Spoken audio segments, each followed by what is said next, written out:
It could be called the Summit of the Superpowers. Leaders from more than 20 member economies all huddled together on the world stage and discussing the future of the global economy. Most of the countries at this conference border the Pacific Ocean. All of them are focused on bolstering their country's fortunes.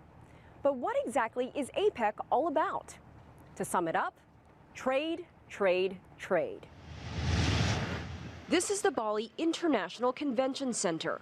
As many as 20 heads of state, 50 ministers, and 5,000 economic leaders from across the world are here. And they've all come to talk about business. APEC is the premier forum for facilitating economic growth, cooperation, trade, and investment in the Asia-Pacific region. The superpowers are present too. Together, you could say, they run the world. Many unilateral meetings are being held. Peru is meeting with South Korea to talk about energy, fishing, and military cooperation. Chile with Indonesia to talk about their own trade agreement. CEOs from dozens of global companies are also here interested in trade in the region, from big mining corporations to technology startups. Harry Lim heads a company that wants to invest in Indonesia.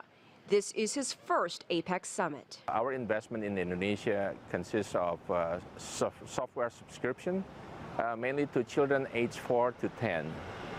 And obviously we see that Indonesia is a potential market for us with the growth of the population, middle income, the interest of family to have better education for their children. The reason we are at APEC, obviously, we like to know the government's regulation affecting our industry. APEC economies represent around 60% of global energy demand. The members agreed to establish joint ventures for the development of renewable energy. The goal?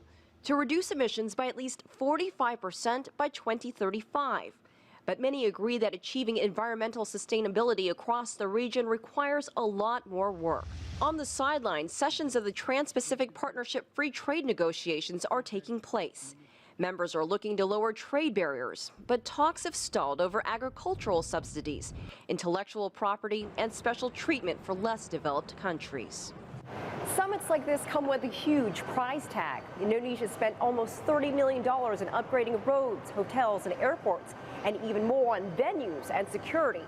Is it worth it? Indonesia thinks it is. And so does Wayne Forrest, president of the U.S.-Indonesia Chamber of Commerce.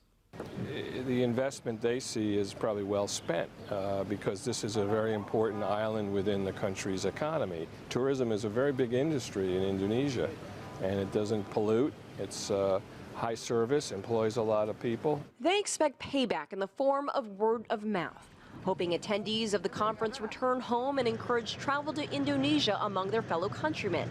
And with 50% of the world's power base present, it's a bet they plan to take to the bank.